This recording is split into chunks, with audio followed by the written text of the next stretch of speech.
Back in the day, I had appendicitis. This would have been my freshman year of high school. And I remember it was homecoming weekend. We had a big football game, and I was crushed because Saturday morning I woke up doubled over in pain. It was killing me.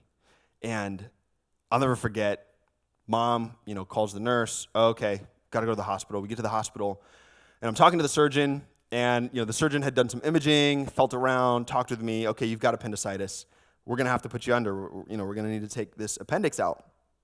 And I'll never forget the conversation with the surgeon beforehand. He was so reassuring. This surgeon was calm. He was cool. He was collected. He knew what he had to do. He was explaining everything to me, and eventually you just sort of start to trust him more, and you become composed. He's done this before.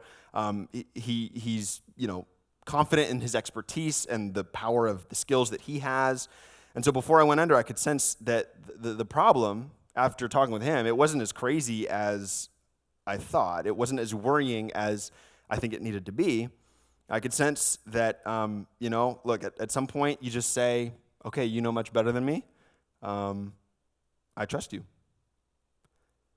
And in one way, this surgeon was above my problem. What gave me comfort was he's almost above it. He's been in it before. He knows what he's doing. I can trust him with my life. Brothers and sisters, do you trust God with your life? When his word diagnoses problems in your life and when he calls you into deeper obedience, do you trust him and do you obey? Or do you think that you know better than him?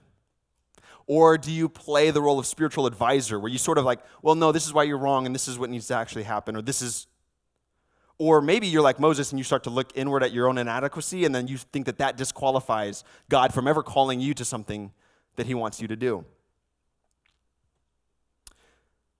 What I'm talking about here, obviously, in the context of Exodus, it's something, paradigm shifting for a whole nation.